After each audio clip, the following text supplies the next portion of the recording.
Hey everybody, what's up? Welcome to ThreatGEN, and this is our eSports style red versus blue head-to-head against or Josh Mason for the red team versus Gerald Auger, PhD, for the blue team. Coming up, my co-host and I are going to be discussing this. Let's go.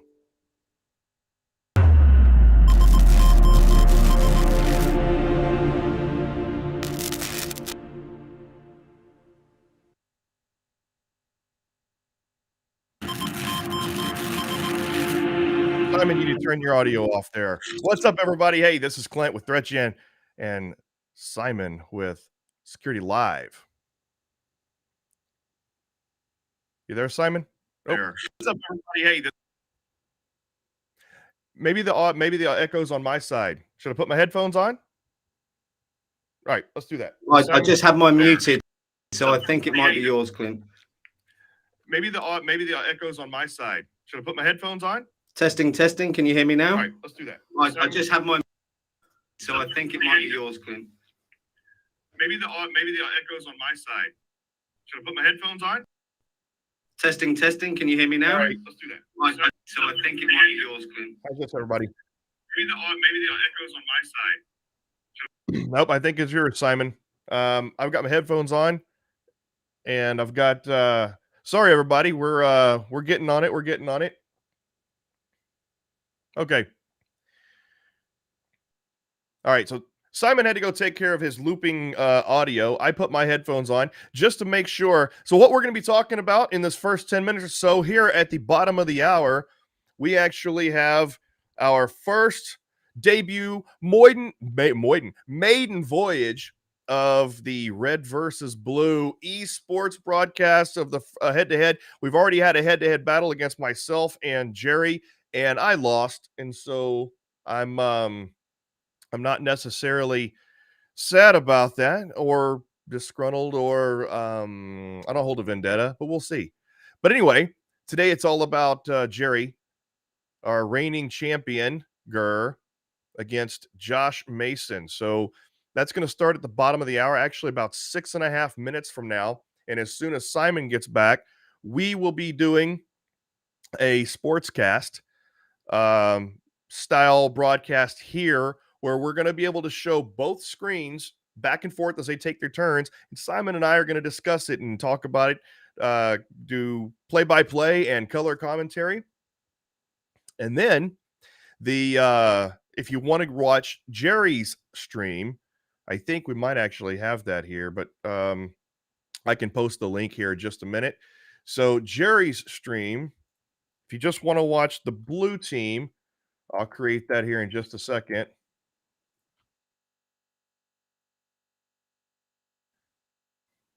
So the blue team, you can watch Jerry's stream there.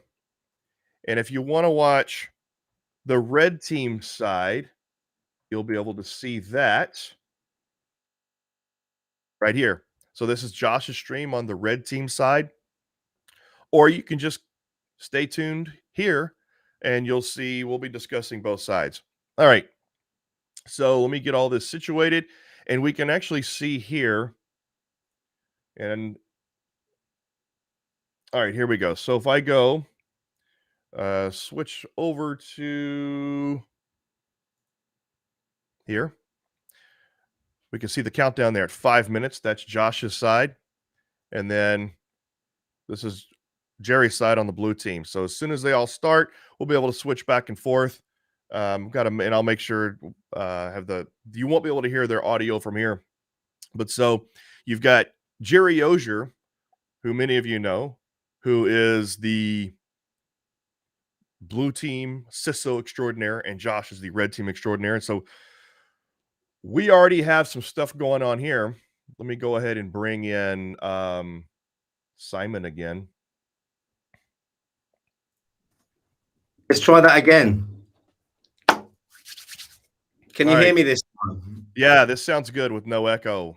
I've no idea what happened there. Apologies for that, and welcome everyone. Great to be here.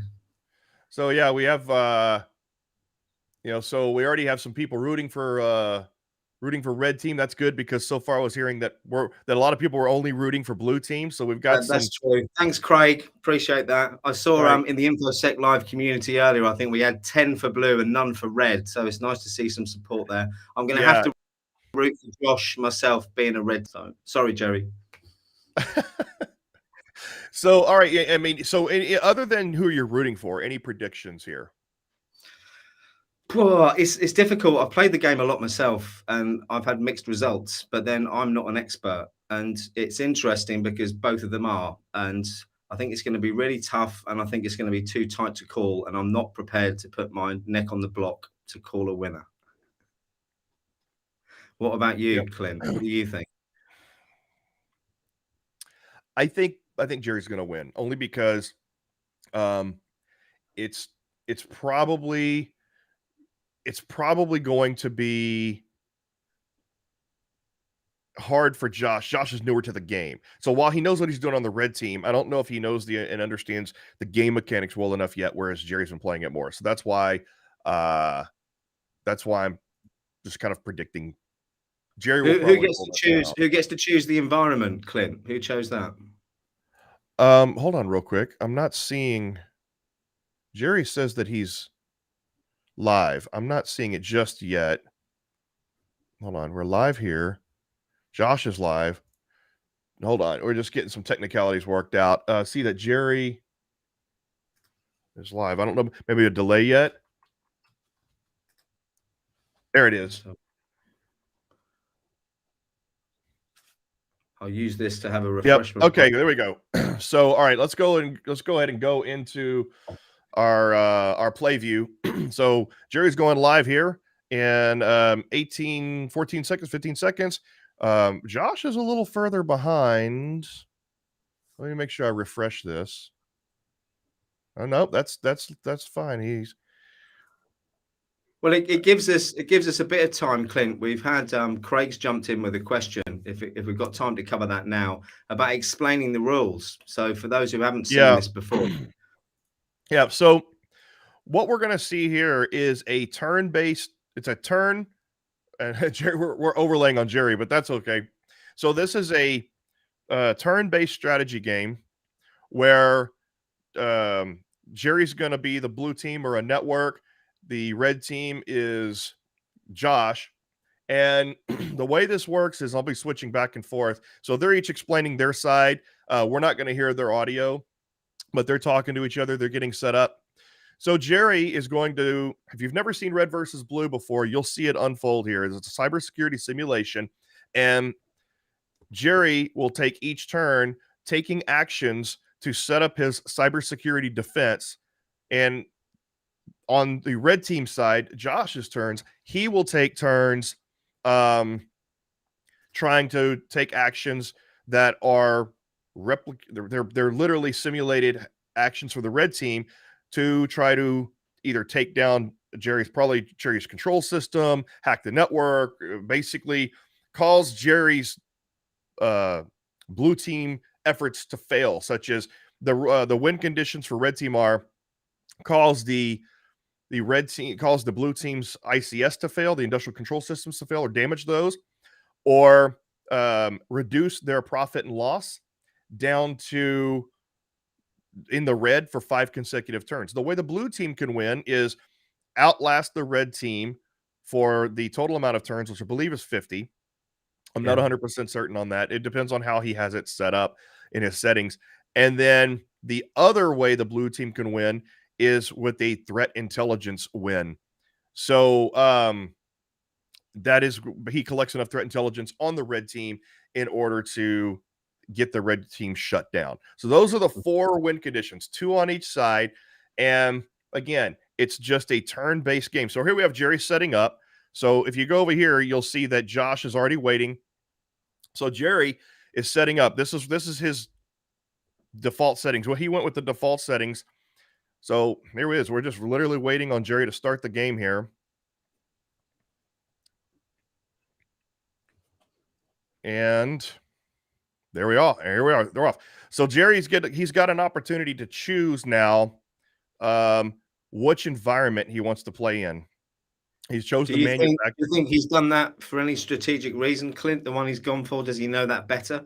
I think he knows the manufacturing plant better because he's played that more often, from what I can tell. However, it gives him a disadvantage because he has less assets, and so it gives the red team the advantage of having less assets to traverse. The All whole right. whole cyberhuman initiative have made a good point as well about the playing field being level because neither have actually worked intimately in OT. So I suppose that is a bit of a leveler. Thanks, Paul. Yeah. So, all right. So he's starting here. These are the actions that he can take. There are several different ways in the game that he can actually play actions. There's 3 different areas he can choose his actions from. He's choosing to go with the oh, he just closed out his browser. He's choosing in so Josh needs to go full screen. He's trying to figure out how to go full screen. Oh, Well, there while he they're is. doing that, Clint, there's There a he is.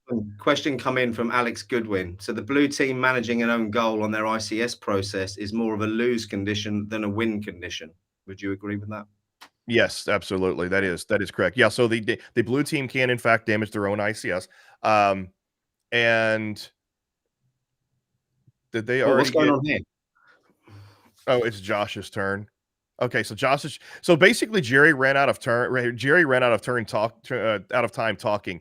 So let's look and see what Josh is doing. So, um, uh, in fact, on the back channel, we have Jerry asking Josh to skip his turn because Jerry didn't get to do anything. Um, so, all right. So, so we got a little bit of confusion going on to start right out of the gate, and this just probably there you okay. Now it's Jerry's turn. Okay, so he was talking too much, didn't get a chance, and his timer is also about to run out again. Talk us through this screen quickly, Clint. What are we seeing here? Yeah, so this is the network. This is Jerry's network. This is his blue team. And real quick, hold on, real quick. We got before I answer those questions, it looks like on the back end, they're confusing each other. Okay, yeah. Basically, Josh is just working through technical issues on so is it Oh, Josh's hey, turn now? Brett. Yeah. Nice to see you in there, Brett. Brett's Okay. answered a question, actually. Is the PNL bug resolved this playthrough? He's asked Clint. Which P&L bug? We have resolved all the PN. Well, we've resolved. Okay, let's go back to Jerry. Jerry, real quick. So we've resolved P&L bugs, but the assets are all still flat values. Okay. All right, Good to so see you, Jerry's Brett. choosing. All right, so they looks like they got their issues worked out. It looks like okay, they have their issues worked out. I'm just double checking this. I think Jerry has his time set too quick. I think that might be the issue. So he's installed his firewall. I didn't get to see what actions he's taken yet. It looks like it is now. I, I think they messed up. I think they're only giving each other 30 seconds per turn Yeah, it looks or that way. something like that, or 40 seconds per turn. All right, so he's done his open source intelligence. Now he's performing research, but he doesn't look like he's doing any type of host scanning or anything like that yet. So going over to Jerry. All right, so Jerry is talking about how he's going to use the NIST cybersecurity framework in order to achieve his objectives. But the problem there is his problem, and what I'm seeing is that he only has like 40 seconds. Yeah. Let me hold on.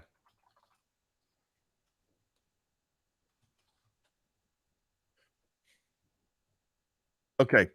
So yeah, I don't know why he only set 40 seconds per turn. That might be a mistake. Makes it hard to commentate. I can tell you right now. So it's currently his turn. He's gonna lose time again. This is gonna provide them no time. And that was Jerry's decision. It was either his decision or his mistake to set up the game. Blue team has the ability to set up the time and set up the rules. So I don't know if Jerry did that on purpose or did that on accident, but it's actually making it difficult to keep a track what they're doing. So I can tell you right now, it looks like he's doing a lot of research to improve. So Josh is doing a lot of research to improve his skills on the attacks. that he plans on performing. So he performed a lot of research to do that, and it looks like he's setting up for creating malicious USBs. If I had to guess right now, it looks like Josh is getting set up to take malicious USBs on site. I Whereas, saw he just did 2 host scans as well while we were okay, chatting there. okay, all right, yeah. So I missed that. So Jerry now, I don't know exactly. Let's take a look and let's see where Jerry is trying to set up his defense. I feel like if he's trying to use the NIST cybersecurity framework to set up defense, then if he's on one hand, it's kind of cool because we get to see if his strategy works. On the other hand, we're going to see if the NIST cybersecurity framework stands up to Josh's attacks. So that's going to be interesting to see. So here's Josh. It's his turn now.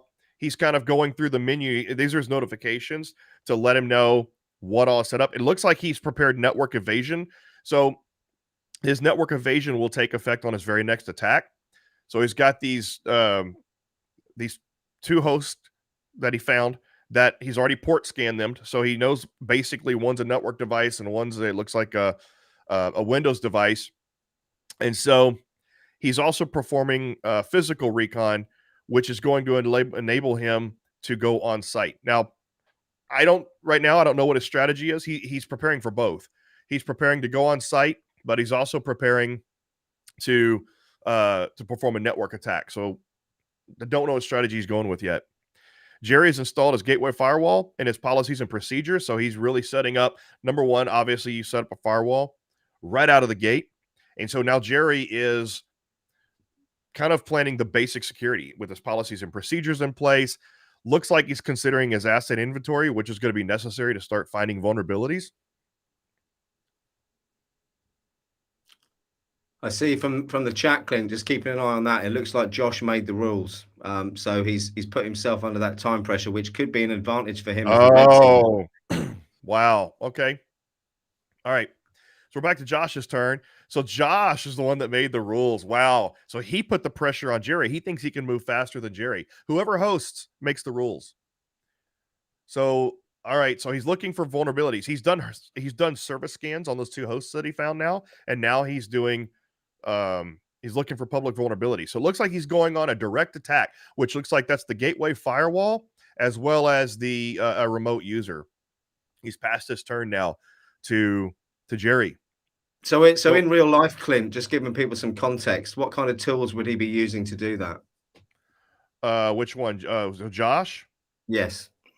He would be using things like Nmap or public or vulnerability to search for vulnerabilities. He'd be doing things like searching like the NIST vulnerability database or CERT vulnerability databases and things like that. Maybe to be using Metasploit for kind of an all-in-one combined attack tool set. All right, so he's passed his turn now to Josh. So Josh, pardon me, allergies. Josh is there. He goes. He's going in for an attack. He's using incorrect access control. He's not hanging about. He hasn't got much skill in that. Oh, though, has he? he's using command injection to attack the firewall, I think, but he's not going to be able to attack. He doesn't have enough resources to attack, I don't think. Maybe so. I don't know. We'll see. Has he got the skill set for it as well? It looked like when he did those attack moves that he had no skills in those areas. Yeah. He was choosing vulnerabilities that he had no extra skill in, so they're just flat. Yeah. So here on Jerry's turn, Jerry's already segmented his network. So now if Josh does get in on the perimeter, he's got a long way to traverse to get to the industrial control systems, which means he's going to have to probably go for a P&L strategy or P&L victory win, get his profit and loss into the red. You can see that up there at the see this red here? Yeah. This is a profit and loss meter. So if this profit and loss meter gets down into the red for 5 consecutive turns, Josh will win. If this threat intelligence meter gets up to 100%, Jerry will win. It is Josh's turn. Let's switch over. So I kind of missed what he's doing. He's still creating those malicious USBs by the look of it. He's going to go drop some of those. Yeah. So this icon up here, it tells you that he has a network evasion attack prepared for his next attack. And he does not have his malicious USB created yet. Jerry created his asset inventory, which means now he's preparing to go in for vulnerability scanning. So There is a new password attack mechanic in version 1.9, which is they're using, which is what they're using it. I don't know that any of them have it figured out yet, which means you can do direct password attacks now. You don't have to wait to see the password, a weak password vulnerability show up in your uh, attack. There, he's still looking. He's going to run out of time. He ran out of time. Looks like Josh's strategy might actually be working a little bit. I think you might be right. Yeah, so he's going to go for this attack now. He has all of his resources up there, so he's going to go for this attack. Find public vulnerabilities failed. How did that fail? There may have been, he may have, oh, I think because he's already, there may be no known public vulnerabilities available on those assets. I've rarely seen looking for public vulnerabilities fail. I think he's already passed his turn. I see. Yeah, I see. Jess is watching all 3 streams at once. How are you doing that, Jess? It's hard enough concentrating from where I'm sitting. Yeah. This 40 you know what the thing. I think the fast paced thing's working. I know it's hard for you to commentate on, but it does keep you engaged, doesn't it? And I feel like Jerry's sweating a little bit. Perhaps I can see him beading on his forehead. I'm not sure about that. I think Jerry feels pretty confident, even with the 40 seconds. You know, my concern is Josh just had a tough of Josh just had a little bit of a tough break, with this not finding any public vulnerabilities. It's very rare to not find public vulnerabilities on an asset. And that was a tough break for him, which means in order to find vulnerabilities, okay, he's already passed this turn. I didn't get to see what he did. In order to find vulnerabilities on those 2 assets, he's going to have to do reverse engineering or fuzzing to find some 0 days. That was a really tough break. All right, so he's got his network segmented. He's got a SIM, but he hasn't. So in a SIM doesn't work unless you also have sensors out there. So Jerry has a SIM, but he doesn't have any sensors. Now he's taking the route to do more hardening. So he's hardening his RDP just in case Josh compromises like a terminal server with RDP access into things. So that's smart. And he's going for he was taking a look at his ICS options. So if he wants to start securing or doing assessments on ICS devices, he has to do things like set up the proper ICS procedures or get vendor certification before patching so he doesn't damage his own ICS. Okay, looks like Josh has recruited some hackers, but something failed there. I didn't see what it was. Just a quick hello to everyone in the chat. Pamela, nice to see you here. Everyone else, nice to see you. If you've got any questions or anything you're not sure about, if you drop them in the chat, I'll keep my eyes peeled and get Clinton to answer them. What's going on here, Clinton? Have you seen? Well, he's not. He's having some bad luck with stuff failing. And I didn't see what the other thing is. What failed. And again, he's passed his turn. We'll see if we can catch his turn getting passed to him sooner, so we can, when he checks his notifications, we can see what it is that was failing. So right now, looks like Jerry is deploying USB security on all of his critical assets. I think he's expecting. Oh no, he's doing endpoint protection. So he's doing a vulnerability assessment this turn, and he's deploying endpoint protection or endpoint detection, which is basically his host-based intrusion detection system. So he'll be able to see if anything's been compromised. I still didn't see. Notice there's a computer that's not visible now that was there before. That's a remote user. That remote user has logged off, so now Josh doesn't have access to it. The beauty of working from home, Clint. That is. Oh, by the way, just real quick. So he has found vulnerabilities. I was incorrect. So this red shield here, that red shield means that he's not only found a vulnerability on that firewall, it means that it's a vulnerability that he has some research performed on already. The reason the vulnerability failed, looking for public vulnerabilities failed, is because there were no further public vulnerabilities to be found on the assets that he knows about. So he's going for another attack here, or he wants to, but he doesn't have resources. So I think he's using the attack interface to see what vulnerabilities he needs the research to give him the best chance of attacking that firewall. So he's attacking the perimeter right now.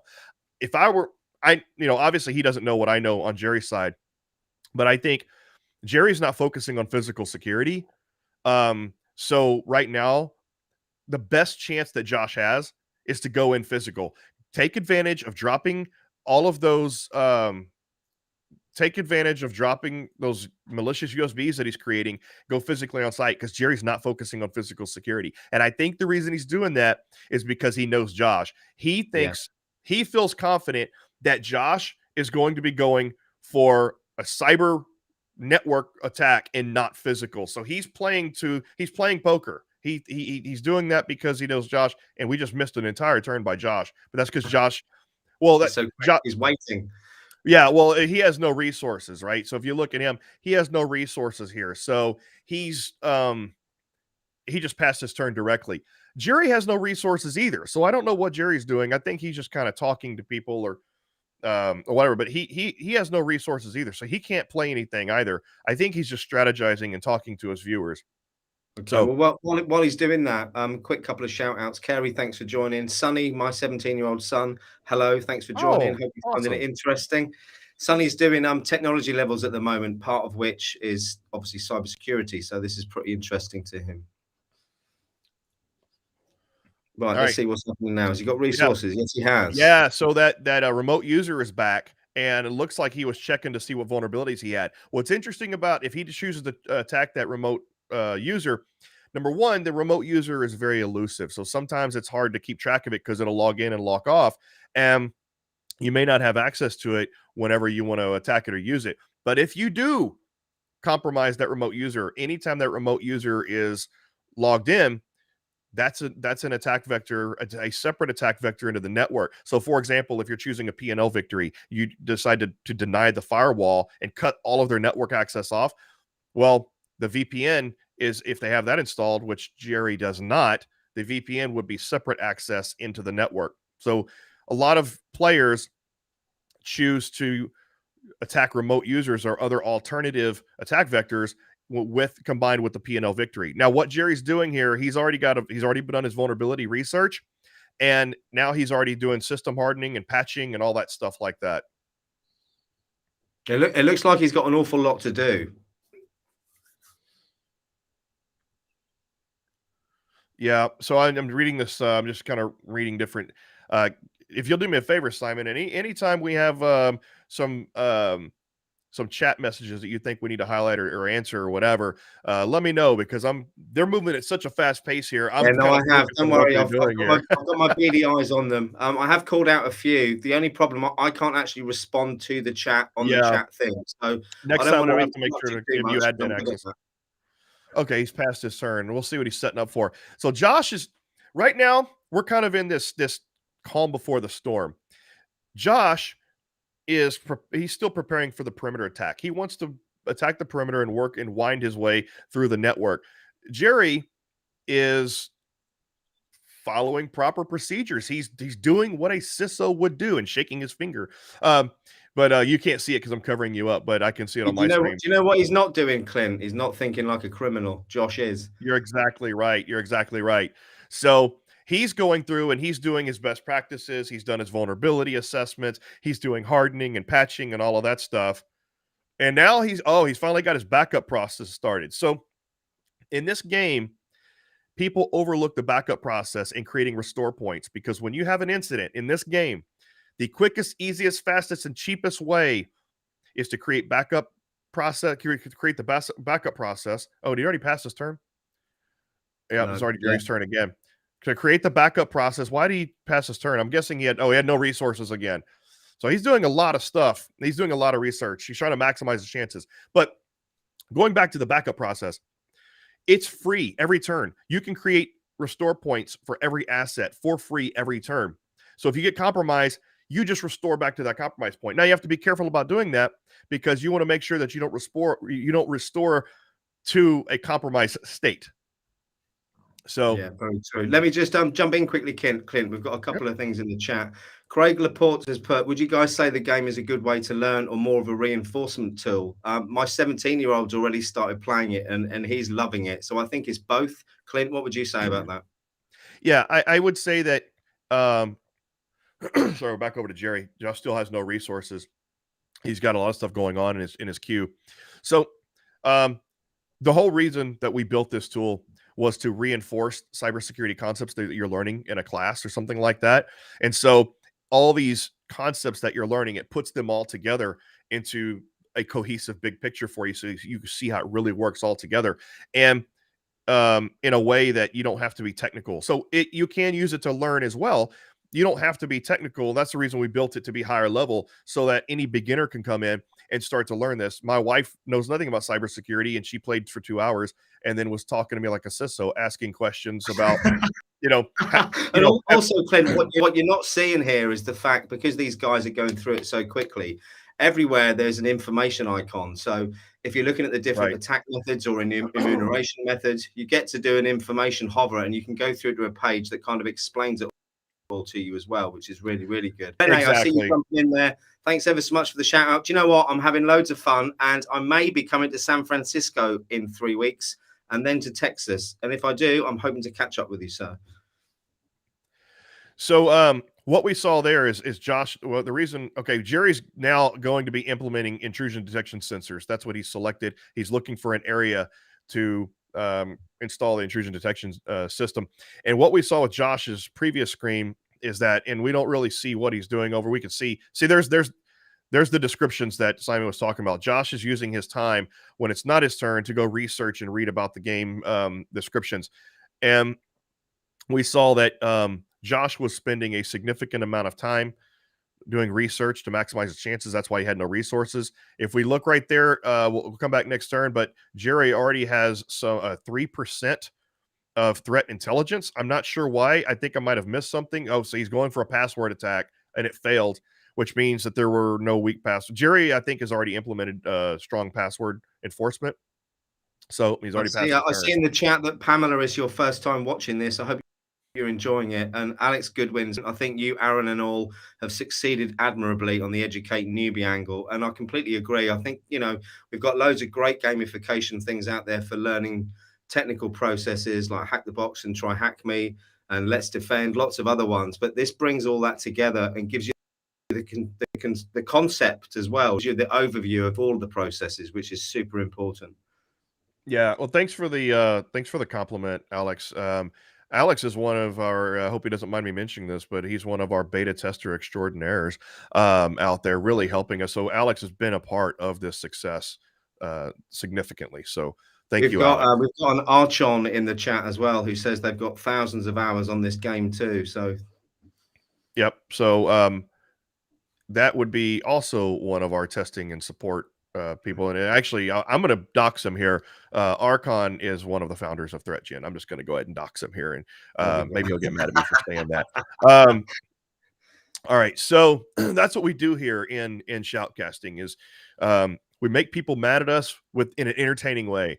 So I'll tell you what, though, Alex has also said that this has got him into doing CTFs, and I think that's a valid point, isn't it? Because it really, okay, better perspective. That is fantastic, because let me tell you, CTFs are often intimidating for the people that are not as technical. And I think if this can be a less technical means to introduce you into cybersecurity and to give you the confidence to go do more technical things like CTFs, that's exactly the use case. And Rene, who's a good friend of mine in Texas, has said good gamification preparation in network defense for Sec Plus. And I think that's another very good point. Thanks for jumping in, Rene. Let me point something out here. All right, so what's happening is he has his intrusion detection system up, and you can't see it because his menu's in the way, but there's a red flashing icon there. His intrusion detection system has picked up that Josh is trying to attack him. Every single time the blue team detects something small or large, it affects this threat intelligence meter to some degree. Now, if he starts to make a focused effort on performing forensics analysis on the discoveries, he can increase that threat intelligence meter even faster. So I miss what actions that he's taking, but we'll see. All right, look at this. So apparently we missed something. I think, okay, Josh has not only it was the remote user. So he's taking control of this remote user. He's already pivoted into a host scan, which is why he sees more of these. He's now port scanning. So Josh has now found his way in through a remote user. So now this is going to start getting good. But Jerry knows it. Jerry has detected him. If you remember, Oh, sorry, he's already passed his turn. Josh is too quick.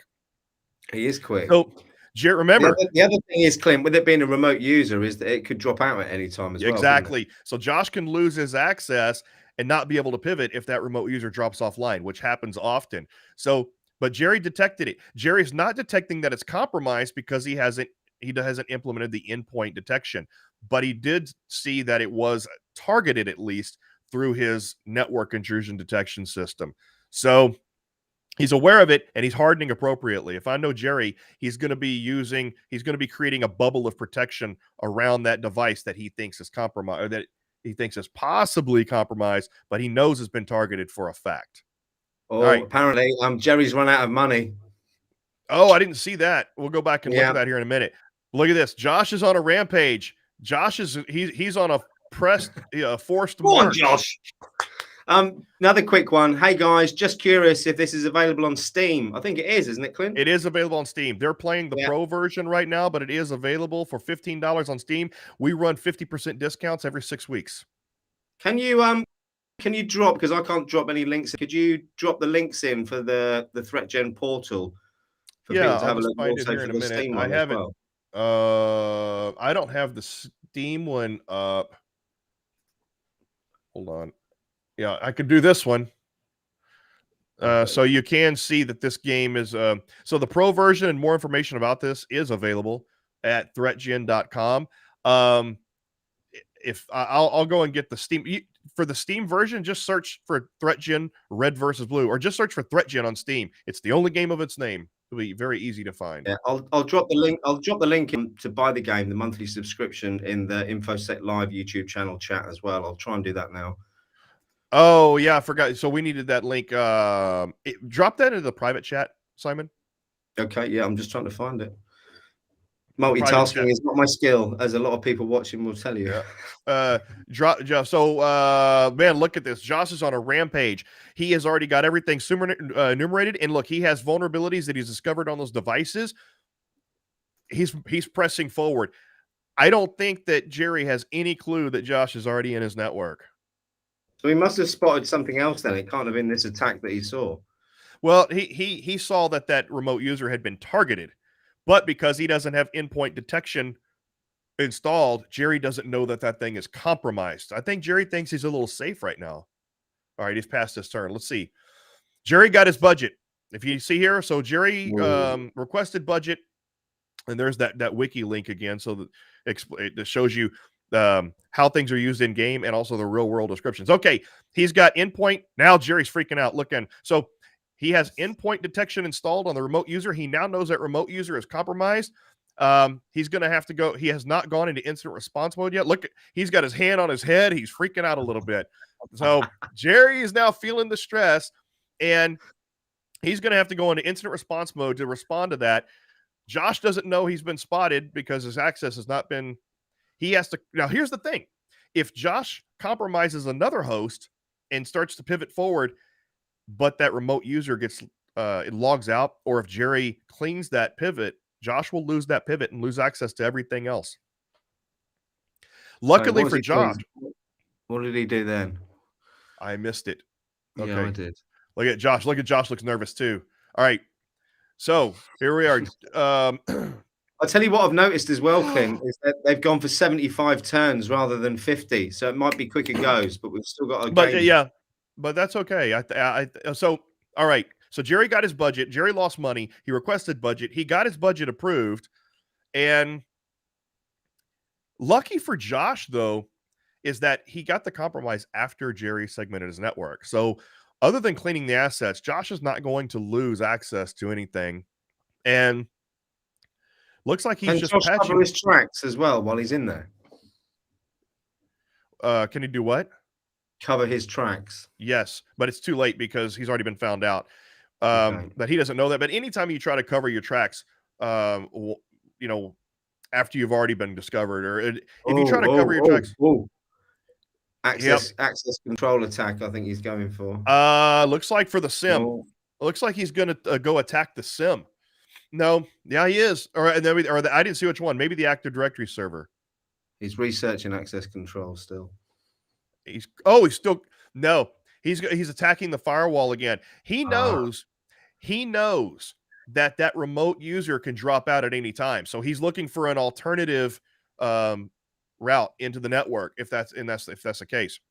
That's a Now, good point, Alex. Alex said, doesn't covering tracks require Josh to have researched persistence? yes, and he may have already done that. I haven't seen. He may have already researched persistence. So Jerry still hasn't gone into incident response mode to clean that remote user. And I think that his reasoning, and I haven't heard his commentary, but I think the reason why is because he thinks it's a remote user and he thinks it's cordoned off here and has limited access. But what he hasn't seen is that, and look at this, Josh has just compromised a firewall. Now, that's not the perimeter firewall.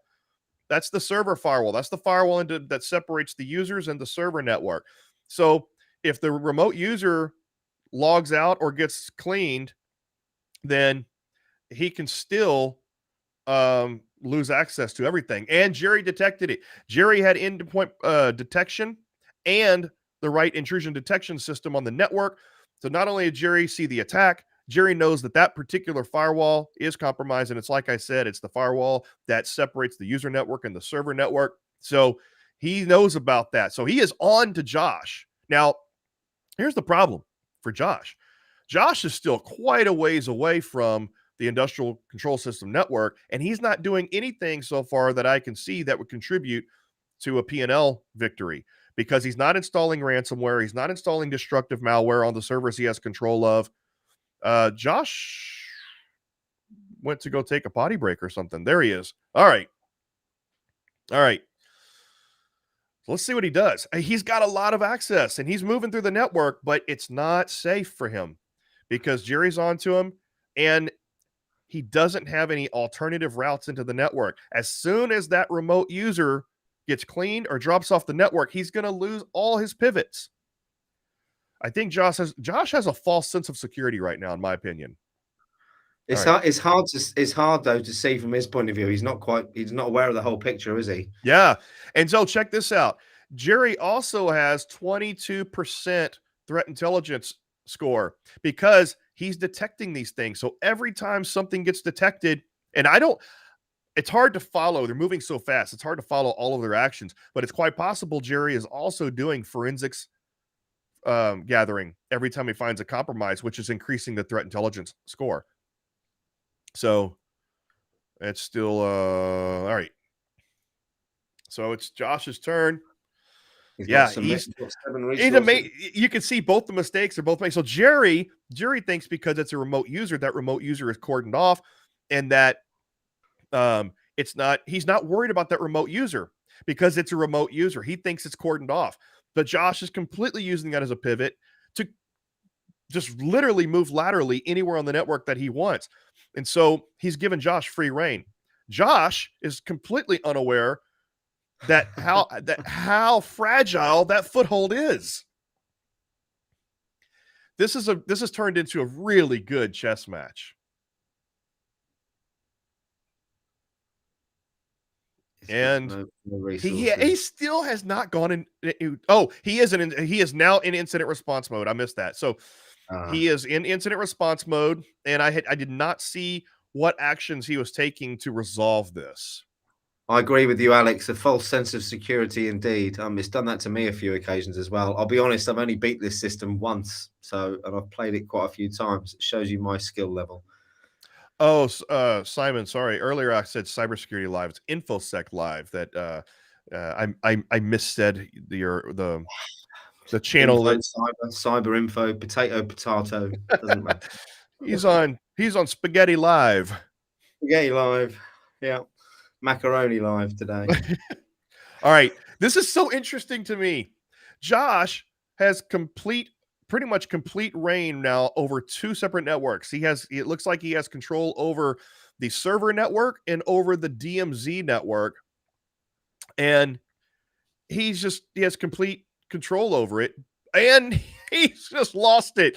So Jerry just cleaned the firewall that Josh was on, and I don't know that Jerry actually cleaned the remote user, but that remote user just logged off. So Josh just lost his pivot one way or You another. see, this is how quickly it can change. Just as Archon dropped in the chat that Josh can win in 3 or 4 turns, it's just flipped on his head, maybe. Yeah, and so here, because he just lost his pivot. Now, here's what's interesting. I don't know that Jerry actually had a chance to clean that pivot because the Pivot user may have removed. logged off. Yep. See, it said pivot removed. So he knows he just lost. He knows he just lost it. Look at him.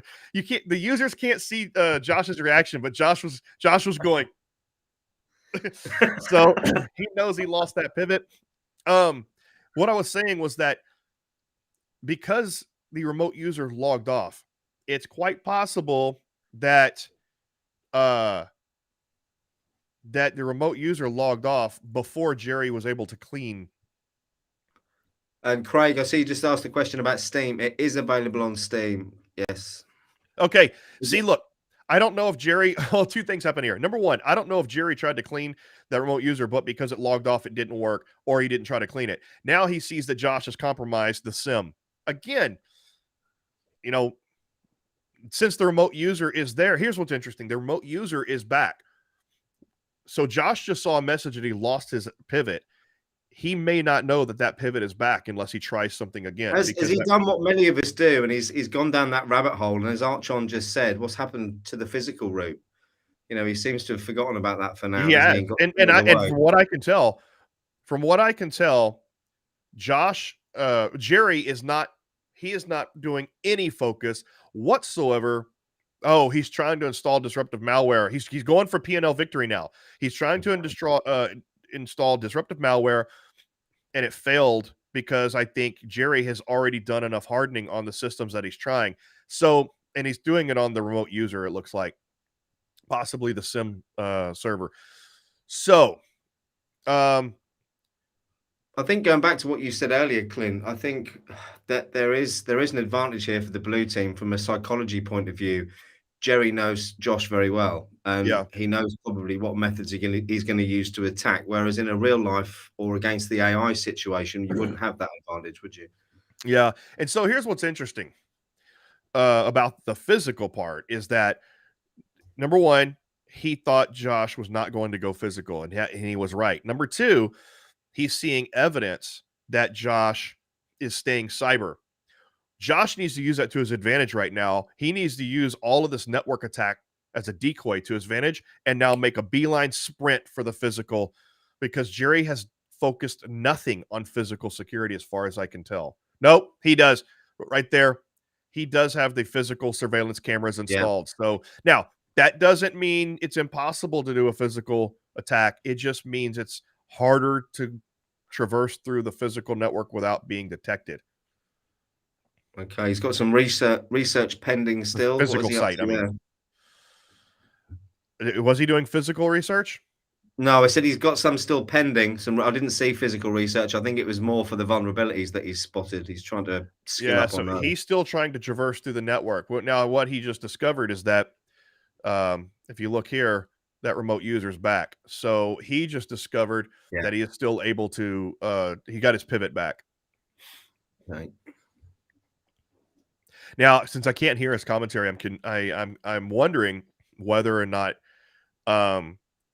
he has already put two and two together, and that his remote user pivot is going to be Jerry's advertising his simplycyber.io on his channel, which is awesome. He's already moved on to his turn. All right. I don't know if Josh realized the fragility of his pivot there with the remote user, but it doesn't seem to matter because Jerry thinks he's perfectly safe. Jerry doesn't think. I think he's that just Josh has a foothold. Gone for a ransomware install again. Yep, he's trying their ransomware. It's really hard if Jerry has already hardened those systems. Successfully installing ransomware and disruptive malware is going to be really hard. And he's skilled up on evasion as well. He just did a little bit of evasion for a couple of his points there, which was a good move, perhaps. Yeah, which means you're trying to be more silent, which is good. If you just run through, whether it's in this game or in real life, if you just make a beeline running through, making all this noise, attacking stuff, you're going to lose the threat intelligence. It's like doing a really noisy Nmap scan, isn't it, from the start, where you just get kicked out. Okay, so here's something I missed. So number one, Jerry is 52% to a threat intelligence victory. Josh absolutely needs to be quiet. Number two, his P&L is going down. So we must have missed that just somewhere Josh has installed disruptive malware on something somewhere. Oh, okay. I'm really curious. So He's skilled up on access control. it looks like that Josh is now going for a P&L victory. He's moving that needle. However, he needs to be quiet because he's already at 52%. Oh, he already passed his turn. So look at this. That needle's going down, but he's already Jerry's already got him 52% on that threat intelligence meter. So he needs to be quiet. I agree with Archon that he needs to run the physical. Where does Jerry need to get to on that meter for him to win? 100%. Okay. So Josh needs to get the P&L down to the red for 5 consecutive turns. And he's only got one thing compromised, which means he's probably got disruptive malware installed on there, and it's starting to take its toll on the production, which means that remote user must have been really one important user, or he installed it back whenever he took control of some of these more important things. And oh, here we go. Access control, fully skilled up. Is there anything you can do? He makes his access control attacks more effective. Here's what look at this. So this P&L meter, he's detected an attack back on that server. Josh needs to use these attacks as decoys now and just make a beeline to the physical. But this P&L meter is not moving up. It's not recovering upward, which tells me that Josh has installed disruptive malware on this remote user. And because if he had disruptive malware installed somewhere else and then Jerry's cleaned it, that P&L meter would start to recover in the green, and it's not. So he's got it installed on this remote user. And it just baffles my mind that Jerry thinks that he's safe with that remote user. He never cleaned it, or he maybe tried and failed, but he thinks he's safe with that compromised remote user. And Jerry's still... Okay, his turn ended. So we're back to Josh. So his attack on that firewall failed. He's going to try a password attack on it now. But I mean, look at these icons. The yellow icons mean that there's some basic vulnerabilities he's discovered. The blue icon with the fire means that he's got some significant research going on there. It's got vulnerabilities that he's already researched. Oh, he's changing location. He's changing location. There we go. There we are. Look. If he's changing location, this could be an interesting turn of events. So a quick question is... yeah, good question, Roy. The pace of this match... the answer is no. When I play this game, I tend to have 2 minutes per turn, not 30 seconds. Yeah, you can adjust the time involved. They put this on themselves. But... And so, why isn't Jerry... Alex is asking, why isn't Jerry doing any threat hunting? I don't know. Because if he's not installing endpoint detection, maybe he feels secure in the fact that he's got enough endpoint detection that he doesn't need to be doing any threat hunting. I just don't understand why he feels like he's so secure with this remote user. I mean, yes, I understand that he doesn't know that's Josh's entire pivot right now, but he's naive right now to think that thing is completely cordoned off and that it's no there. And I don't know what Jerry is saying, but I think his reasoning, he probably is in there somewhere saying that, it's just a remote user. I've got him cordoned off into this bubble. And so Josh has compromised that firewall again. He's already passed his turn. And look. Asset detection. Interesting. Okay. So he's detected it, and he's finally cleaned that remote user. Josh has just lost his entire network strategy because it all hinged upon that one remote user. I think he's at the fence now from the last picture, so hopefully he'll have some success that side. Just going back to but look at the timing of that. He made it a very intuitive decision to move to the perimeter right when Jerry basically removed his pivot. Now, but the problem is Jerry might anticipate he's going to the perimeter now. So we'll see. What was the question? Roy was saying about the fact of the pace being intense, and we covered off the fact that you can have a longer period per turn. Yeah. He asked about tutorials. Have you got any tutorials anywhere? So there's a game guide. Yeah. There are some tutorials, videos out there on the ThreatGEN YouTube channel. Oh, look at this. That is, I think, disruptive malware. It's blue. I think that's disruptive malware. I forgot what blue means. Let's have a look. Pilfer data, install disruptive malware. I just saw an exfiltrate data. Oh, Roy, quickly, on Saturdays after the Meet the Members at 8 o'clock British summertime, I'm going to start throwing up some of these games live in the community for the members to jump in and play. So maybe this Saturday, if you're free, come along and jump in and we'll spin up a game and see if we can beat the AI. all right. Just FYI. Blue means that it was disconnected from the network. So Okay. he's got a so if you go back and look at this, and Jerry did he found another attack. So now I lost it. It was blue, and I guess Jerry fixed it. Jerry might have cleaned it. But if you look at what was going on here, oh, did he freeze? His stream froze. I see Caitlin said that Joey said he thinks he's found a bug, and Pamela just said the same as well. Oh, and Josh's entire stream just froze. Ah. Oh, this is unfortunate. What's going on here?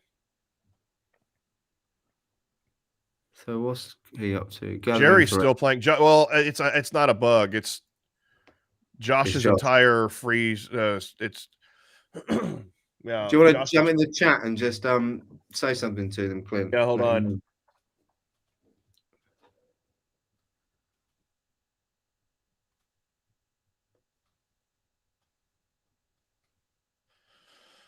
All right. Maybe he got arrested at the perimeter.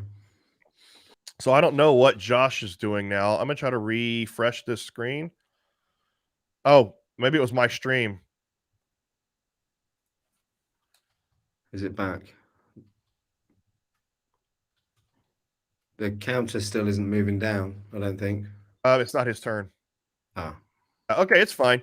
Yeah, the stream just froze for me. It's work. Yeah, thanks, Jess. Josh's stream is working on LinkedIn. It's working here now as well. Excellent. So he's installing disruptive malware or thinking about it. All right, so Jerry. Okay, so Jerry says there's a bug in the system. I don't think there's it's a possibility that we've been working really diligently over the past several weeks with some of the viewers here, even as bug or as beta testers, and yeah, well, says Archon, he does need to move deeper into the plant. I agree. Yeah, I don't think that I don't think Jerry found a bug. I think Jerry is misunderstanding. Either he's misunderstanding some of the mechanics, or he doesn't understand what Josh has there going on. So, let's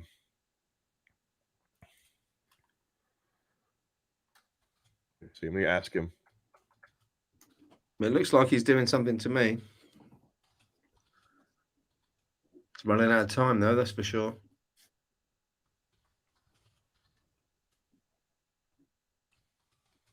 Back to Josh. Okay, one of our beta testers is watching, and he just told me in the back chat, no, he doesn't think it's a bug. It's just Jerry doesn't know the situation, or he doesn't understand the mechanics. It's Josh's go. Can we spin up his stream? His screen. Yep, sorry. All right. Look, he was locationing again by the looks of it. So he's still on the perimeter and hasn't been caught yet. He needs to move deeper in the plant. He does have malicious USBs. He does. And I think he's dropping those. In fact, look, he's pointing at it too with his. Yeah.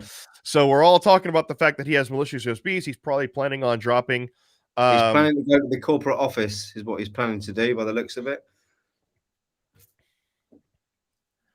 Yep. It looks like he is moving the corporate. All right, so we'll see. It's my opinion that's the wrong move. He needs to be moving towards the ICS. I don't know what he's going to do in corporate at this point. All right, so yeah, so we had a little hiccup there where Jerry thought there was a bug, and then we thought Josh froze, but now all is good. There was no bug, and Jerry is now in IR mode again. All right. So he's in the plant. Does Archon say he's in the plant? Nope. So Josh has moved into the corporate building. Ah. So Josh is physically in the corporate building Wrong move, in my opinion. I think that he should have made a beeline to the plant, started searching for HMIs. I He's don't. trying to drop a plant Trojan in. Yeah. I don't. I don't know if this is Josh's just inexperience or not comfortable with ICS, but his best chance was to. Oh, we've been arrested. He's been arrested. Oh, was he? Did I miss that? Yeah, I think he's been arrested. Karen says Jerry can't deactivate the IR for some reason as well, but I think irrespective of There's that, there's a reason why he can't deactivate the IR because something is disconnected, I think. Ah, Oh, and he doesn't know it's disconnected, and I don't know why. So there might actually be a visual glitch there. I know that's making Jerry angry that he can't Alex has deactivate just IR. said that Jerry's 86% threat intel as well. So look at this. Look at this. Jerry is 86% threat intel on Josh, but Josh has him in the orange on P&L. Ooh. This How is long does getting Josh stay in interesting. jail for, Clint? I believe he loses 3 resources for 2 or 3 turns. I can't remember if it's 2 or 3 turns. In fact, we've been arguing about that on the development team. Okay. Craig has asked how long does a match usually last? When I've played it with 50 turns, I'm typically around 30, 40 minutes if I'm reasonably quick playing against the AI. Not sure about you, Clint. Yeah, 30 minutes on if you're playing against another player, 30 minutes to an hour. If you're playing, it just really depends on the settings and how you have it and how comfortable you are with the game. I think you can have it as fast paced or as slow paced as you like, can't you? So I'd Oh, suggest longer games to start. Josh, Oh, it's recovering. So Jerry removed whatever was causing the PNL issues for Jerry is now recovering, and he should be able to. So I think what's going on is that there was something that was disconnected, and you cannot deactivate IR if something is still disconnected. And let's see. Yep. So something was disconnected, and he's not seeing this, so he doesn't know what to reconnect. So I do think there's a here we visual go. What's bug. happened here? Network detection evasion succeeded. So we managed to keep out of the way there. Yep. He's out of So I think Jerry's resources. still going to win here. Yeah, Yeah. Kerry mentions that Yeah. Jerry was having a problem with IR. We think it's because there was something disconnected from the network, Kerry, which impacted on that, perhaps. Yep. All right. So there is a glitch. It was one of the firewalls that was disconnected, I believe. So Josh still hasn't got any goes yet, has he? By the look of it.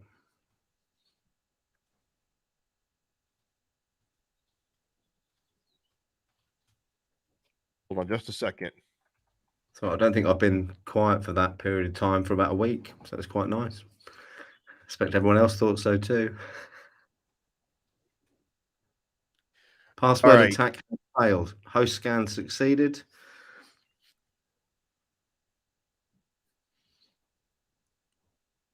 Yeah. Okay. So thanks, Alex. It was a server firewall. Yeah. Okay.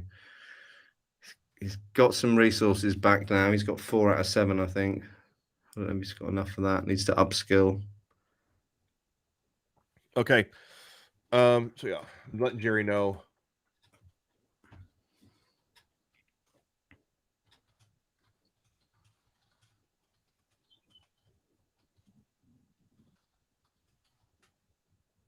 All right, I let Jerry know.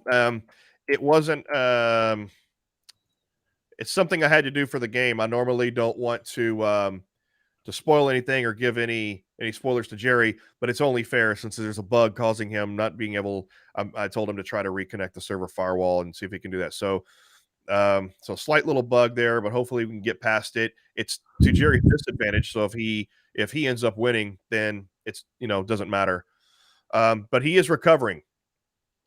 He is recovering on the P&L. So all he has to do is get this 86% up To further, 100. and he'll win. And Josh is not being what was Josh doing? I think he was going to maybe Josh is. So if Josh had re-denies that, if he actually denies it and Jerry reboots it or whatever, it might fix it. It might fix the issue for Jerry. Okay. So now he sees us disconnected.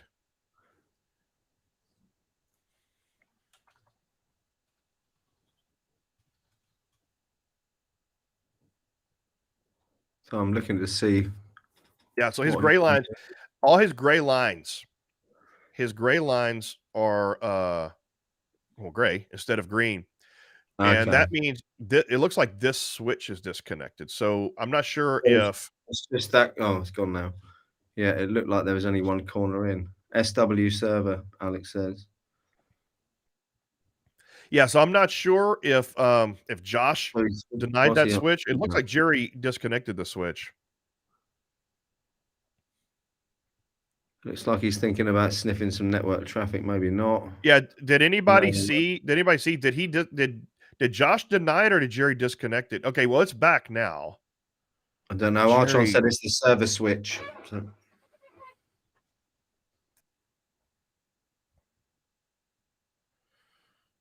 Yeah, this little. All right, so Carrie said that Jerry is turning something off and reconnecting it.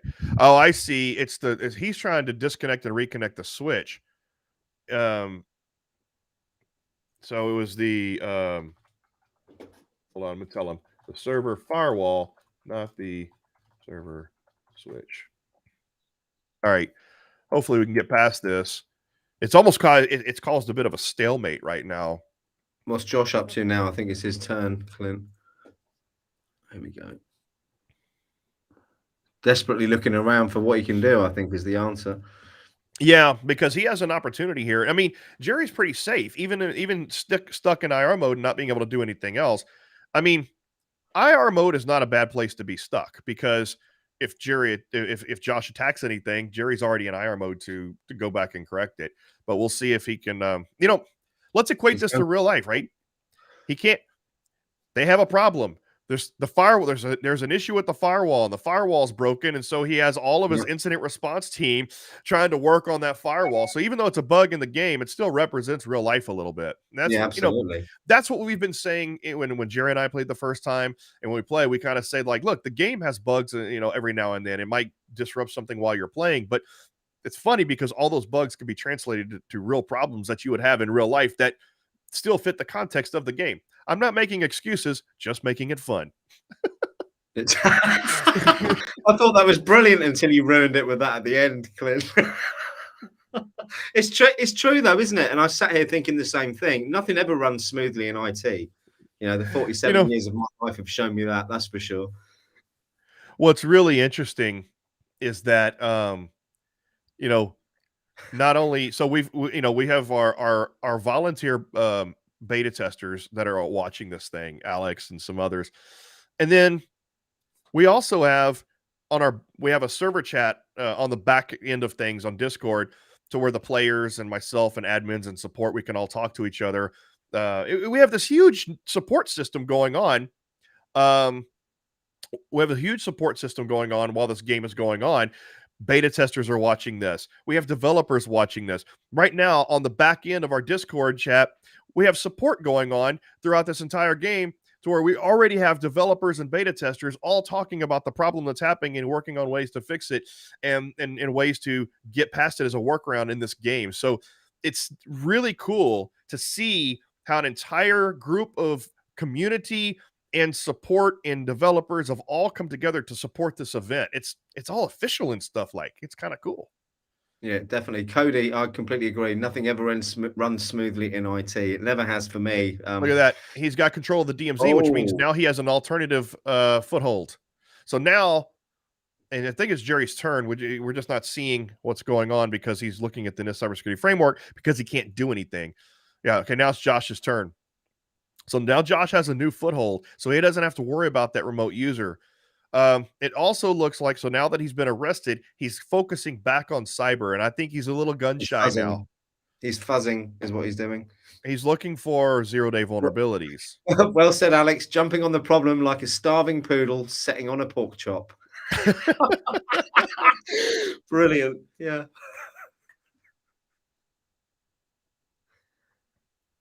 I'll be interested to see if this has impacted on the meter on Jerry's end. I take it I can't see the meter on this end because of the bar at the bottom. Am I right? Yeah. Yeah. Oh, it's gone up. So, Look. so the threat intelligence score is going up because Josh is not being quiet with his attacks, and Jerry is gathering forensics on everything he discovers. And so, Yeah. whatever Josh did have on Jerry that was affecting his P&L is gone. It is now recovering. He's just removed a loiterer from his network, is what the bar said when he clicked on it. I think No, here Jerry we has go. What's Josh going on on the here? ropes. Jerry has Josh on the ropes. Password attack. He's going for a password attack. It's desperate actions here, Josh. I hope It you hit is. I think it's at this late in the game, password attacks are not going to work. I think it's a case of what resources he had and what you can do, and it gets to that in the game when you're playing it, which again can be related to real life, because resources aren't something that just lasts forever. So I think from the blue and the red side, it's one of the things I like the most about the game is that you are restricted on what you can do at certain times because you either haven't got the skills, the team, or the resources. Well, we've tried to keep this very realistic when we're developing it, right? I mean, obviously, we're not keeping it realistic from a command line perspective. We're keeping this a high level and not getting into the technical command line weeds for a reason, so that anybody can play and learn. But we've tried to keep all the correlations true to real life as much as possible, and we're always continuing to improve it. I'm a little bit intrigued what's going on in the chat though. Who's DI Simon? What's his name? Because apparently Jerry's calling him. Who's that, Alex? Am I missing out here? That is true, Cody. Desperate times call for loud and desperate measures, followed by prison time. Followed by prison time. Oh dear. All right. So we're in a bit of a lull here, only because really We got a loiterer removed again. Suspicious person hanging look at around this. the Look at this. perimeter. The loiterer was removed, so now his threat intelligence score is up to Oh, 96%. If he's Josh nearly makes got him. one more mistake, if look at that, look at Jerry's basically doing this. He's saying, "I see you, I got you," to Josh. If Josh makes one more false step that contributes to the threat intelligence score, it's game over. I think he's on the So, ropes now. Roy, it's a really good point. It puts you in the mindset of an attacker or a defender. I completely agree. Yeah, Archon, you're right. Jerry is going to win. I think it is looking that way. let me do this real quick. I'm going to move myself up slowly. I feel like I'm floating. I'm gonna move up so you can see Jerry at least, and then you're there. So look at this. Look at this. So now we're all like, we're Hey, there we go. we're the Three Stooges. All right. Can't see Josh though because you're covering up Josh. Sorry about that. All Sorry, right. Josh. This is this looks like this, and there it is. We called it. He's done it. So Well done, Jerry. Jerry won. Does he get it? Yep. So look at Jerry. Yay! Look at Jerry. He's going. Jerry's all excited. He's won number 2. You're gonna have to get rid of me for a minute so people can see Josh's reaction, Clint. Okay, we'll do that. So let's go over. Yep. So he's looking at his stats, but let's see. Make sure that they don't forget to save the report. So okay, everybody's telling him save the report, save the report. I don't think Josh might not know how, but either way, I mean, you can look at the stats there. Basically, Jerry done a phenomenal job. I would say 67% of the breaches detected, but not all of them. So he did a pretty good job. Actually, looking at this, in his staff utilization was 71%, and trying to go here, Jerry's, I don't know what he's, not sure what he's looking at here, but he was moving things around. But he's doing analysis and kind of seeing what Josh had. I don't have the in-game report up anymore, but let me bring you back, Simon. Sorry. No worries. Yeah, I think so people in the stream are happy with the blue win, it seems. And yep. Jess Bishop has asked, can you do a Three Stooges red versus blue? I think we just have, but with 4 of us. Yeah, exactly. So anyway, it looked like from what I saw on and by the way, for we need to get rid of the remote location mini map on the in-game screen for those developers and beta testers that can submit bug reports that are watching. So submit that for me. There's no need for I that to think be there in the little. It's I think it's distracting. a good point, Clint, that Archon's made about there was very little physical attacks, and I Yeah, didn't see any of my yeah. favorite, All right, which is watch this. I'm social gonna pause engineering. this. All right, so I just pause the screen so we can look at this real quick. Um, so if you really look at this, and it took right about an hour, so the timing was good. But if you look at this, he's 30% on resolved issues, 67% on detections, and he's really across the board. I would say this was not Jerry's best performance, but he still got the win. And I would say that had a lot to do with the game planning. He knew that Josh was going to move in on the network attacks and was not going to what somebody said they had dogs. Oh, it was a pun. But so anyway, he knew Yeah, Josh was carrying not going to go for the physical attack. So I think what won this, even though this was not Jerry's best performance, and there was a bug that could have prevented a lot from Jerry, but the bug did not affect the outcome of the game because Jerry still won, and it was a disadvantage to Jerry. But I think all in all, when it came down to this, it was Jerry's game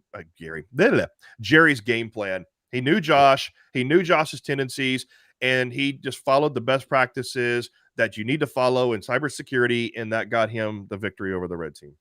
Can I just pull up a message in the chat there for Roy? He's made, I think it was a flippant comment, but it's actually quite a good point, Roy. I think he said, "Are there games where it can be like a 5 reds versus 1 blue type scenario? That would be intense." Which leads me on to I can't bring are that there up because plans? Are there I don't think plans, or that's is it coming through our possible? feed. Sorry, say again. That's coming through your feed. That's not coming through. I'm not seeing that in our chat. It's not Oh, well, coming you're through our not feed okay. Yeah, here. sorry, it's coming through the paired one. It says about having 5 reds versus 1 blue, which led me on to thinking about kind of the CTF angle for this. So, like group competitions, is that something So that's we're probably not going to be. It is on our roadmap. We don't know if it's going to get into this one, but we are already working on designing a new version, not a new version, but a new edition of Red versus Blue that's going to have more real time stuff, and it has the option to be a lot more technical down in the weeds and command line stuff. So can really get into esports with that. yeah? That is a completely spin-off version of this platform, and it's currently codenamed Red versus Blue: The Next Wave. Yeah, good, very good. I'm Okay. looking forward to for those that don't know, I've started with a firm called Bramfit Technology Labs in the UK, and we've got a massive red team who are very, very, very much looking forward to challenging this platform soon, Clint. So I'm hoping the InfoSec live stream can go live in a few weeks with our red team as a group effort trying to beat your AI. Oops. Sorry, I missed that. I was the guys are You're already doing two, wanting you to. can't do two things at once. I can't do two Yeah, things at yeah. once I either. can't listen to things at once. Say that again. I was just saying the firm I've joined a few weeks back, Bramfit Technology Labs, are a penetration testing firm, and we've got a team of I think over 20 testers, and they're very keen to give your system a challenge. So I think over the next few weeks, if we could arrange a live stream in the InfoSec Live community with some red team members trying to beat it, it could be good to get that perspective as well, couldn't it? Yeah, but here's the thing. I'm going to just go ahead and put this out there that and look, you know what? At this point, let's go ahead and do this. All right. So I'm just going to put this out there that right now our AI is very basic, and then I would say that it's not going to present a realistic challenge to as people are starting to find tendencies, and so it's not going to present a 100% realistic challenge to actual skilled teams in real life. However, what it can help with is helping you practice your existing strategy, like player versus player, team versus team. I will tell Yeah. you this though, next quarter we do start the design for an upgraded AI that is going to be right now it's a simple decision tree. We are upgrading it with Bayesian logic and some Bayesian theorem logic, which is the same type of logic and machine learning type logic that they use for chess AI. Oh, So we will be okay. implementing that a little bit. That's going to be like late this year, but next quarter or maybe early next year, but next quarter we're implementing phase 2 of our AI upgrade, which has a more complex decision tree for the AI, and it will react it will do more, it have more reactive strategy. Right now, it just kind of follows its path based on the state of the game. The But next phase will be able to let's not react. detract away from that. Detract away from that, Clint, because I still team collaboration learning point of view, the platform as it is could be an awesome tool for a team to come together. And especially now, as more and more companies, mine included, are working solely remotely, to have something like this that can bring the team together to practice their methods and practice kind of or learning what each other are good at could be a good thing as well. And Archon said, put me up against them. So it sounds like we've got a challenge on there from one of your Yeah, co-founders. absolutely. Hold on real quick. So the guys want to come on. That we're going to get everybody here on the chat real quick. Hey, The participants. I'm looking for my my add guest. it is at the bottom. I've got a different output to you, but there should be an icon in the middle of the round buttons at the bottom. Yes. Here we go. All right. So it looks And like I see another question there while you're doing that, Clint. Renee said, how can we become one of your beta testers? And as an ex-law enforcement professional now in the cybersecurity industry, I would say he'd be a pretty good one as well. yeah. So if you want to be a beta tester, first start out on Steam. Go get the Steam version, and in our Discord channel, which I don't know if I have it listed here. There's Josh. Hold on one Hey, second. Josh. So in our Discord channel, as well as on the oh, I'm gonna I was gonna say gotta mute Josh. So in our Discord channel, as well as in our forum discussions on Steam, you can actually you can get the link. Sorry, I'm getting distracted by all the joins. You can get the code to the beta test channel for Steam. So if you want to be a beta tester on Steam, get the Steam version, and then either in our Discord server or in the forum chat in Steam, it gives you instructions on how to sign up as a beta tester. I All right, see Lad, let's another quick question. Roy's asked if there's a hold on, Jerry. non-Steam version. Can you drop the link in for the non-Steam version? Oh, he's gloating. Hey, Josh. Hey, Jerry. How are you? Again. Yep. So, all right. Hey, what's up? Hey, real quick, entering chat, there is a non-Steam version. That's what these guys were using today. They were using the Pro version. The Pro version is web delivered. So if you are in a professional organization or educational institute that doesn't use Steam, first of all, we don't recommend using the Steam version for professional purposes. It's got limitations. Plus, you have to have the Steam platform. If you want to use this for a professional purpose, organization, or educational institute, yes, it's web delivered and we have the pro version. All right, so let's move on. Let's talk about let's address the elephant in the room. Yes, there was a bug that did happen. And oh yeah, but yeah. So I will tell you though, the bug was to your advantage, Josh. So it did not affect the outcome of the game. And so anyway, let's talk about your thoughts. I mean, we were having fun commentary here about both of you and what we were observing. At one point, it looked like that. It was funny because Josh, your pivot for more than half the game was that remote user, and Jerry was completely ignoring that remote user, like he thought that remote user was cordoned off and safe, and that was your pivot for more than half the game. Let's talk about that a little bit. Yeah, that was gold. I was surprised that I kept access that long from that one link, and I kept popping around. Yeah, I would lose a pivot and gain a pivot. I didn't have time. It was great, and nobody had time for that. It was it your decision, Josh, to make it such a fast-paced game? Because at the start we were panicking about it a little bit, but it actually ended up being really, really good from a commentary point of view. And I must just clear up before you watch this back. Sorry, Jerry, but I was cheering for Josh today because I'm a bit red team. But yeah. So I've played this almost a dozen times now, and I've yet to win a game as the red team on it. Mostly because as you gain traction, you lose traction. It makes sense. And it's also one of those things, I just haven't developed a strategy that gets you all the way to the end that's like 100% successful. Which also, I don't know, kind of makes sense in the big scheme of things.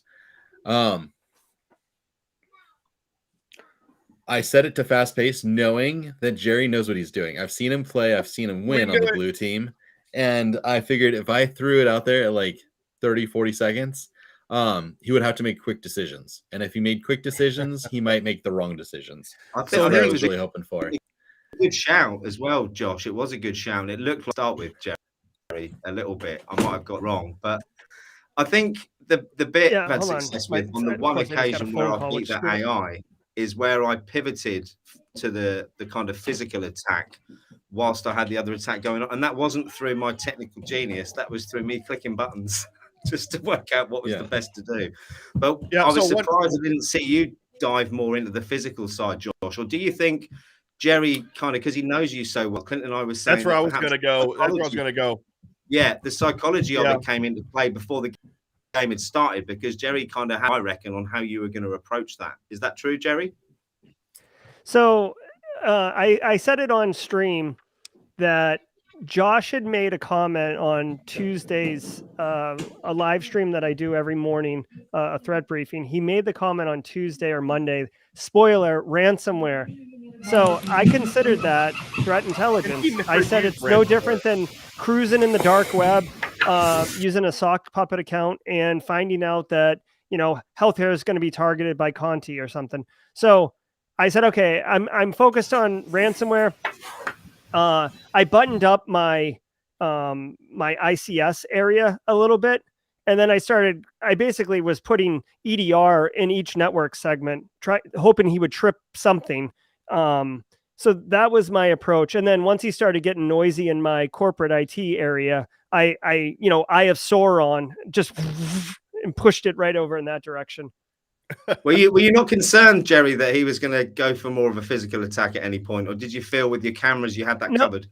Yeah. So, again, like from a GRC perspective, I know GRC gets crapped on, but listen, I did physical surveillance cameras and security awareness. Like I felt that the risk, likelihood of Josh getting on premise and not being detected within a turn or two was low. So I basically stood that up quickly as, okay, this is a taking care of that kind of attack vector. Now let me get more technical with my EDR in the different areas, network segmentation, et cetera.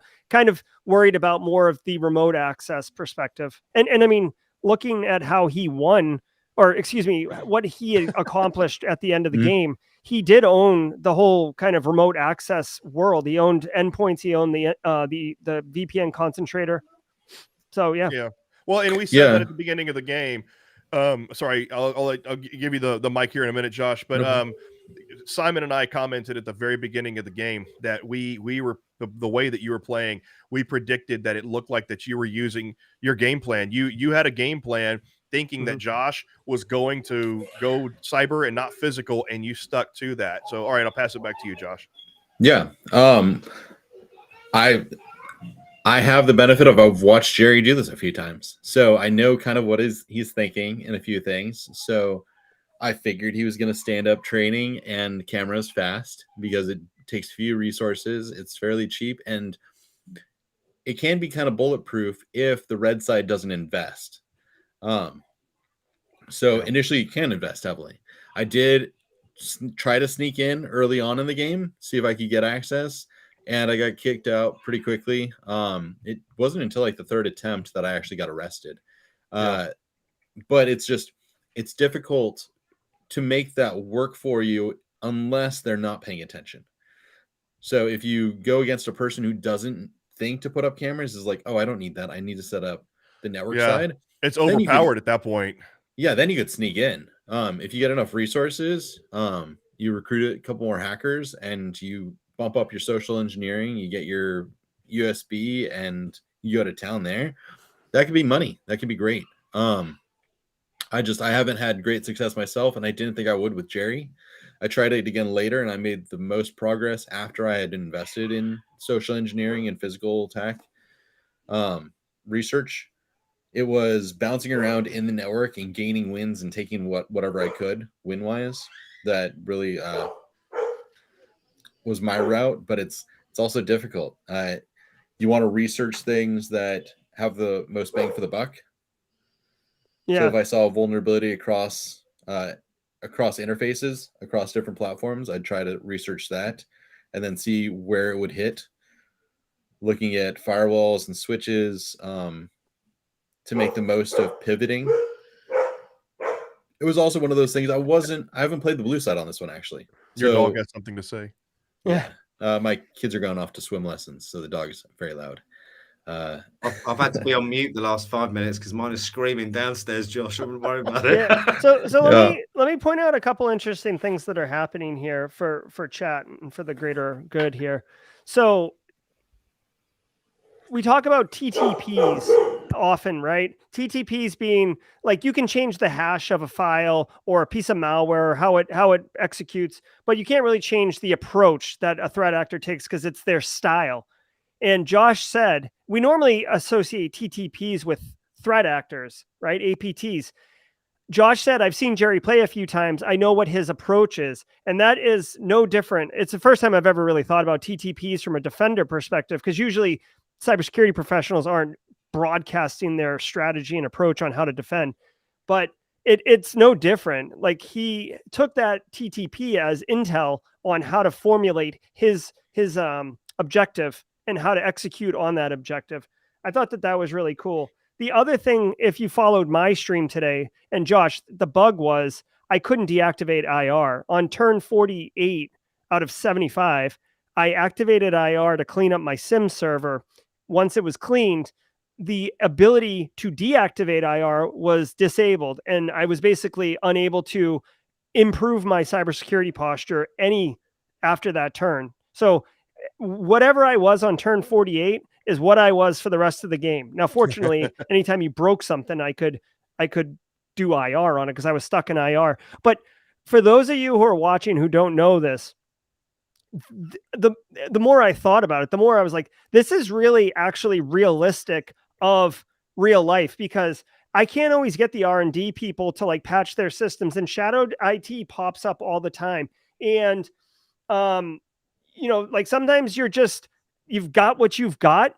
You've just been dropped in and they're like, we don't want you to mess with anything. Just handle it if something bad happens. So you're like, okay. So it wasn't that unrealistic from a real scenario being stuck in only doing IR. So I do kind of wonder, because I never fully lost access. So but I guess you lost the ability to deactivate IR. Yes. You said? So anytime you popped a machine, I could remediate it. And I did backups, so I could restore from backups, which is one turn, one person, $0. So that's a really great investment. I could easily clean up really quickly. In fact, that laptop that was your major foothold, the only reason I cleaned it up is because I was stuck in IR, and I was like, well, I guess this is something I can do while I'm in here. Oh, that's funny. Yeah, that's hilarious. So, and one thing I want to point out is that, Josh, your strategy and then what led to Jerry's threat intelligence victory underscores the need to be stealthy in this game. You were going full bore and compromising things successfully, and every single time you got arrested, or the one time you got arrested and you got caught on site, and then every single time you attacked and Jerry had EDR installed or something like that, and every time he detected an attack, every time he saw a compromise, and I never saw it. I don't know, Jerry, if you were actually doing forensics, gathering forensics to contribute to that, but I mean, yeah, so that underscores the need as red team in this game. And if you're a real life red teamer, I mean, stealth is a thing.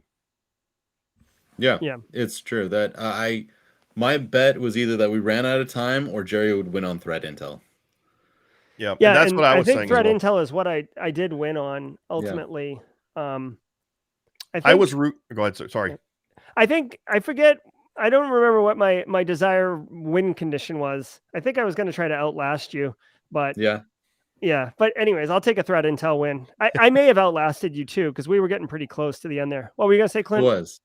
Oh, I was going to say, so as a fellow red teamer, I was absolutely rooting for you, Josh.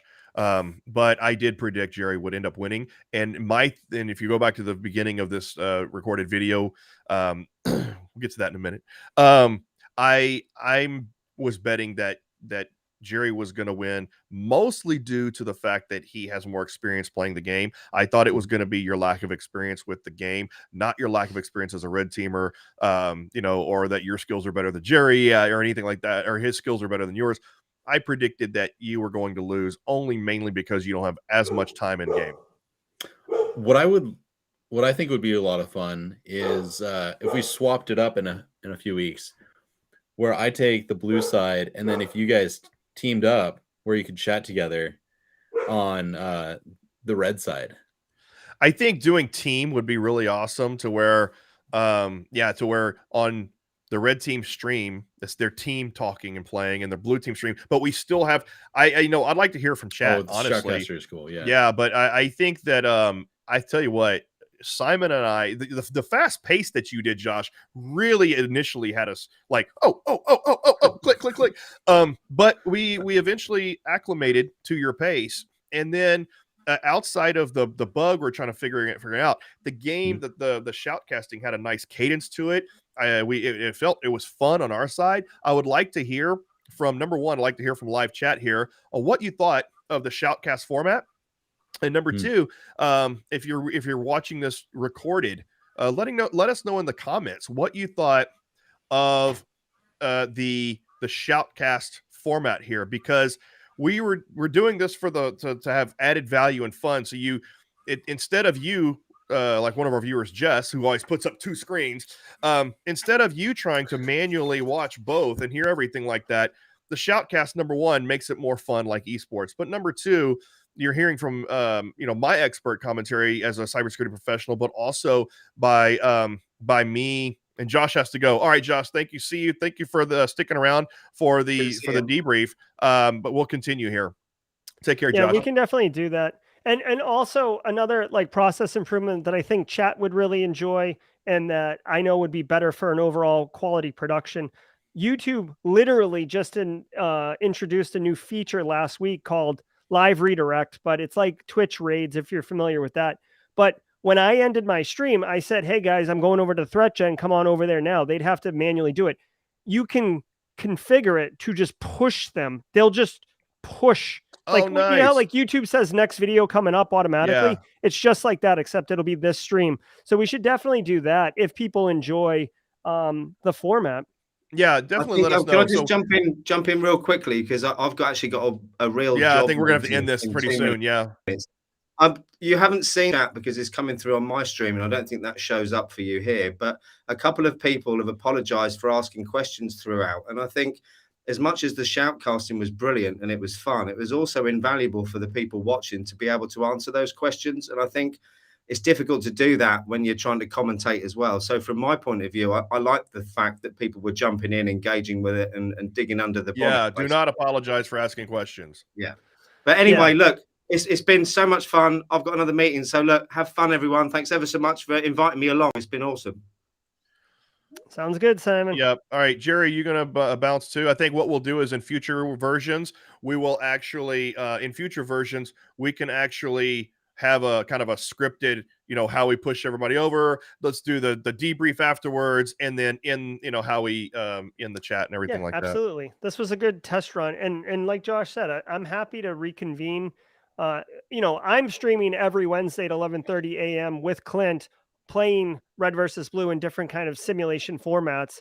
The heads up plays we have been doing probably like once a month. I know Josh mentioned wanting to do it a month from now, switching roles. I'm totally cool with that. We can definitely do that. We could do more of this heads up play. I kind of like both formats because there's educational value in the playing the AI.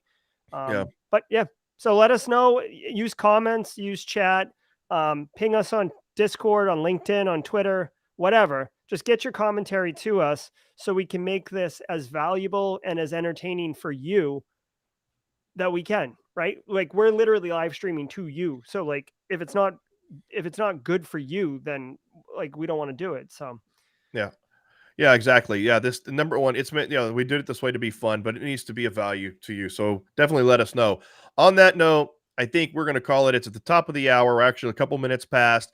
So thanks for joining us, everyone. I hope this was valuable and I hope it was fun, and we'll see everybody next time. Take care, everybody. Thank you.